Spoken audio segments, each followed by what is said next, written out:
이 약이라고 하는 그 파마시에 대한 거는 어원은 파마콘에서 시작해요. 파마콘.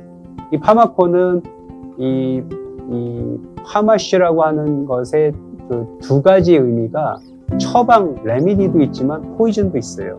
그래서 항상 약은 독이라고 저희 양리학 저희 담임반 선생님이 양리학 그 주임 교수였는데 그분이 양리학 강의를 딱 첫 시간에 하는 게 뭔지 알아요? 첫 장을 딱 펴. 그래가지고 네 이름과 약은 독이다 라고 써. 이렇게. 그게 첫 강이에요. 그만큼 약은 독이라고 하는 컨셉을 의사들은 갖고 있어야 된대요.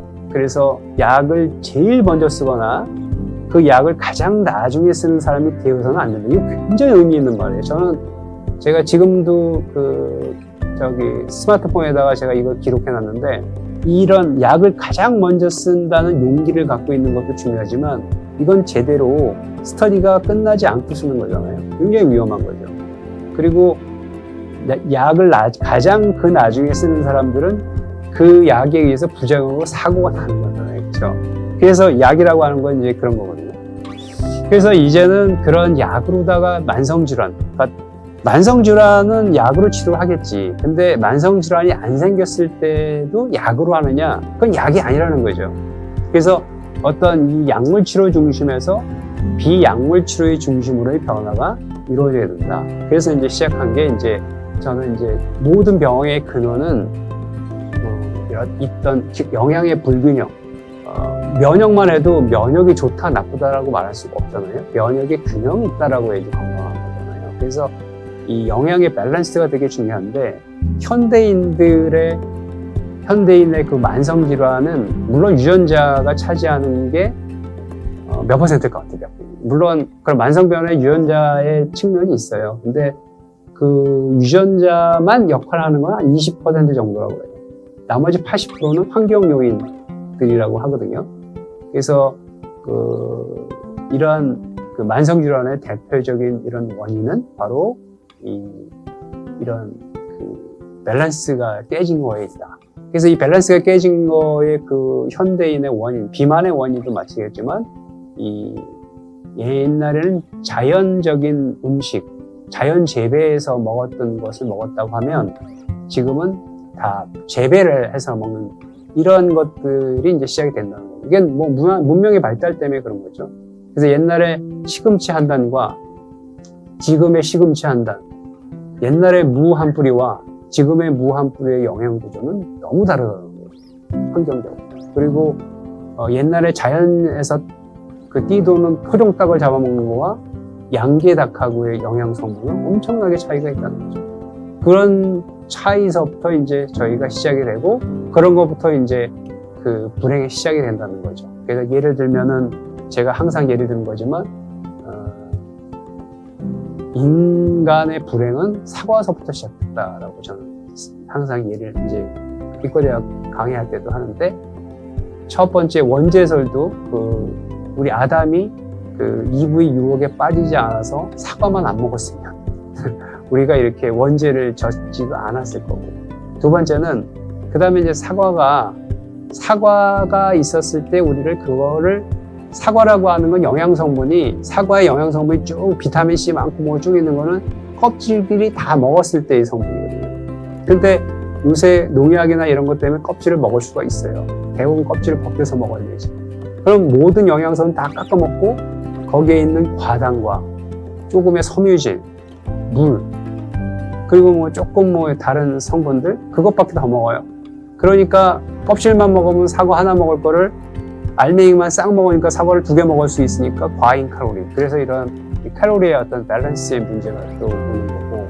그 다음에 이제 리파인 푸드, 인스턴트 푸드 이거는 하루 이제 저같이 이제 사과 깎아서 먹고 이런 게 더 맛있고 또 조금 더 먹을 수 있으니까 그렇게 이제 가공을 하는 거죠. 그 다음에 쌀도 뭐 7부도미, 8부도미, 9부도미, 10부도미까지 일본에서 하는 그 준마이 다이긴조는 뭐 50%까지 깎아서 그 쌀로다가 그 청주를 만든다고 하는데 그렇게 리파인드 된 것들을 보면 껍질을 다 벗기고 먹으니까 영양소를 못 먹는 거죠. 그 다음에 인스턴트 푸드라고 하는 거는 이미 가열하고 만들어 놓은 음식을 데워서 먹는 방법으로 먹기 때문에 벌써 우리가 신선한 어떤 바이타민 C나 이런 것들은 없다고 봐야 되겠죠. 여러분들 뭐 맛은 있죠. 제가 봐도 요새 비비고 이런 데서 그 만두 이런 거 먹어보면 진짜 맛있게 잘 만들었더라고요. 근데 맛만 있는 거죠. 영양소는 없는 거지. 왜냐하면 쿠킹이라고 하는 것 자체가 열을 가하고 특히 이제 수용성 같은 거는 우리 그 비타민 B나 C 같은 경우에는 뭐 가공하면 이미 없어진다고 보면 돼요. 그래서 BC는 우리가 인스턴트 푸드를 먹는다. 그럼 BC는 없다고 보면 돼요. 그래서 현대인들은 그래서 그런 BC를 먹으면 좋아지는 거예요. 그런 인스턴트 푸드 때문에. 그 다음에 이제 상대적으로 이제 그 실내에서 활동을 하니까 햇볕을 안 보니까 바이타민 데피시언시가 심하고, 그 다음에 이렇게 주로 부드럽고 이 목넘김이 좋은 거를 먹다 보니 이제 하이 카보하이드레이트, 그 다음에 스트레스나 이런 걸 이기려고 또 이제 첨가물 같은 걸 많이 집어넣어서 정말 먹기 힘들 정도의 위에 통증이 오는 짬뽕 이런 것까지, 전 그거 먹고 죽는 줄 알았어요. 그래서 그런 것들이 이제 다 우리가 만든 거예요. 근데 인류가 만든 거예요. 그래서 인류가 만들었고, 그 다음에 이제 또 이렇게 먹다가 후회가 되니까 다이어트를 또 해야지. 그러니까 또 갑자기 또 다이어트한데 갑자기 또 밥을 안 먹어. 그럼 또 영양불균이 오고, 이런 게 계속해서 반복되었고 지병을 지가 만드는 거죠. 실질적으로 자기가 만드는 거예요, 병. 근데 이거를 이제 모르고 지나간다는 거예요. 알려주고 그러면서 떳떳하게 이제. 그 다음에 이제 병이 이제 GI 트랙 디스펑션. 이건 뭐냐면은 나이가 들면 아마 여러분들 보면 40살인데 이미 내시경을 하면 아우 만성 위축성 위염이에요. 그러면은 의사 선생님한테 만성 위축성이 뭔가요? 아이 겁내지 마세요. 다 그래요. 이렇게 지나가죠. 그러면 만성 위축성 위염이 병이 아닌데 왜 병명으로 돕겠어요? 만성 위축성 위염은 ICD-10에 코드에 있어요. 거기서 약도 처방할 수 있어요. 근데 왜 의사들은 병이 아니니까 괜찮다고 1년에 한 번씩 내시경만 하면 이렇게 얘기하죠. 이미 위에서 소화액이 안 나오는 거예요. 위가 늙은 거예요. 그리고 어떤 그 위의 어떤 소화 능력인 연동 운동이 못 하는 거죠. 벌어져 있기 때문에. 그러니까 소화가 이미 안 되는 거죠. 그거부터 불행이 시작되는 거예요. 그러면은 많이 먹을 수 없고, 많이 먹으면 위가 찢어져요. 그렇죠? 그리고 어떤 우리가 근육이나 이런 걸 유지하려면 단백질을 충분히 먹어서 그걸 소화시킬 수 있어야 되는데, 만성 위축성 위염은 그 정도의 단백질을 먹으면 체해요. 소화를 못 시켜요. 에이징 프로세스, 40살인데 에이징 프로세스겠어요? 이 사람은 그동안 위 관리를 잘 못했던 거지. 그러니까 규칙적인 식사를 못했고, 또 음식도 계속 조금씩 먹고, 먹었다 안 먹었다 가 얼마나 중요한지 알아요? 위가 늘어났다 수축됐다, 늘어났다 수축됐다 그러면 그 위가 뭐 장사예요? 찢어지지? 그럼 찢어지면 어떻게 되겠어요? 찢어지면은 아물어야 되잖아요. 그럼 줄어들지. 그러면서 위축이 된 거거든 말이죠. 그런 거예요. 또 대표적으로 이게 위만 있는지, 위만 있지 않아요. 혈관에도 있어요, 혈관. 혈관도 우리가 고혈압은 침묵의 암살자라고 그러잖아요. 고혈압이 정말 200까지 높아도 전혀 증상을 못 느끼는 사람이 있어요. 그런 사람들은 사실은 멀쩡하다고 생각할지 모르겠죠. 근데 바로 혈압이 높으면 혈관이 늘어났다 하면서 혈관이 찢어지지. 내벽에 혈전이 생기는 거죠. 그렇죠? 그러면 이제 그게 동맥경화가 생기고 혈전이 생기고 중풍이 생기고, 항상 이렇게 그런 것들을 우리가 이제 관망하고 있는 거죠. 그 다음에 스트레스가 뭘까요? 스트레스라는 책이 한 권이 두꺼운 게 하나 있어요. 내가 레지던트 3년차 때 스트레스가 뭔지 알려고 그걸 읽어봤는데 스트레스 정의가 없어. 뭐 이것도 스트레스고 이것도 저것도 스트레스고 이것도 스트레스고 이것도 스트레스고, 스트레스라고 하는 정의가 없어. 그래서 봤더니 내가 하고 싶은 대로 안 되면 다 스트레스인 거예요. 그게 스트레스야. 그러니까 나는 지금 달콤한 거를 먹고 싶어. 못 먹으면 스트레스야. 나 숙제 안 하고 놀고 싶어. 근데 숙제를 해야 돼. 스트레스야. 나는 따뜻해지고 싶어. 근데 갑자기 추워졌어. 스트레스야. 그 스트레스를 대항하려면 스트레스를 막는 호르몬이 나와야 되잖아요. 그게 콜티코 글루코이드라고 하는 콜티졸이라고 스트레스 호르몬이지.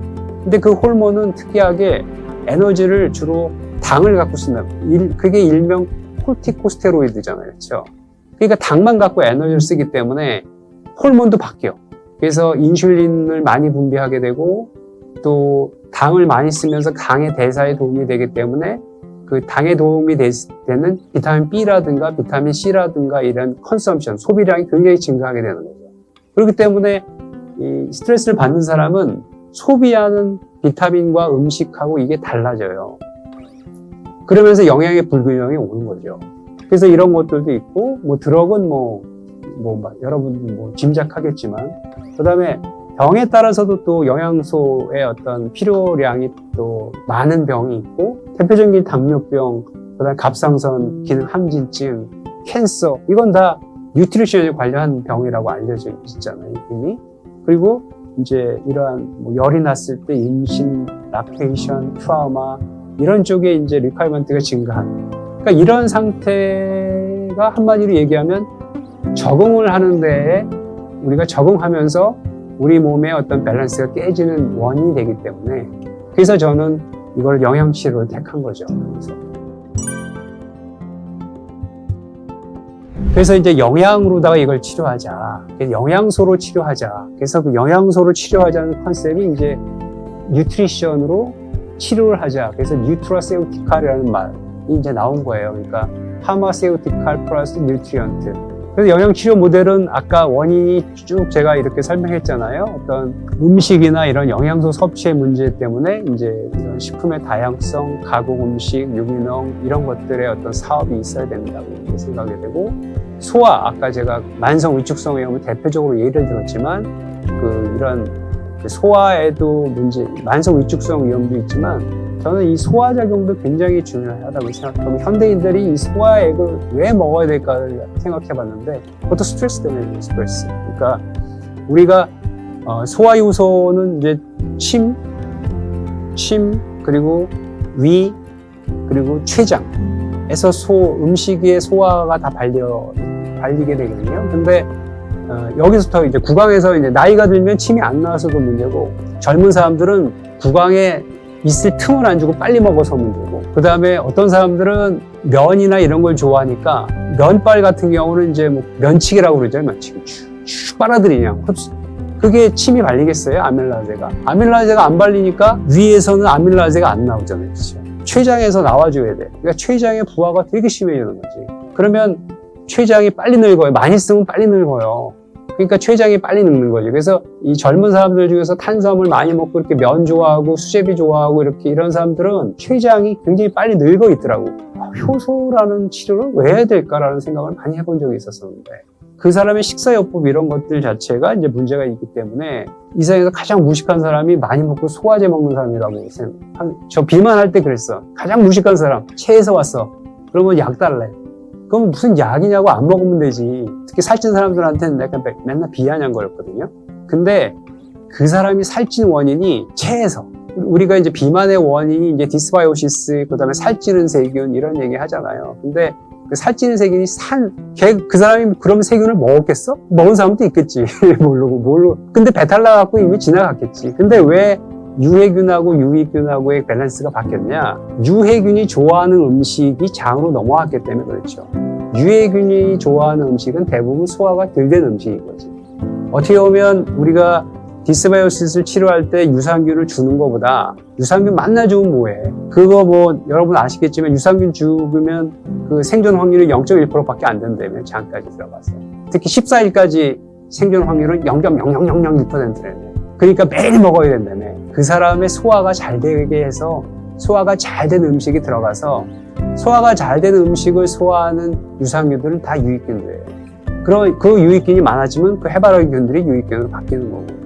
그래서 저는 그 디스바이오시스 치료의 프로바이오틱이라는 컨셉보다는 이 컨셉이 이제 떠올리지 않을까 이런 생각이 들어요. 그 방법 중에 이제 그래서 이거는 건강식품으로 해결할 거고, 이거는 이렇게 맞춤형 소화제. 자, 그러면 이제 여기서 또 하나, 그러면 이 방법들을 우리가 이제 간과하고 있는 게, 그러면 종합 비타민, 그런 것들은 물론 그런 것들이 사람들의 한 65% 정도는 충족해 줄 수 있을 거예요. 아까 제가 얘기했잖아요. 왜 비타민 B, C가 현대인들은 필요한지 제가 설명을 해드렸죠.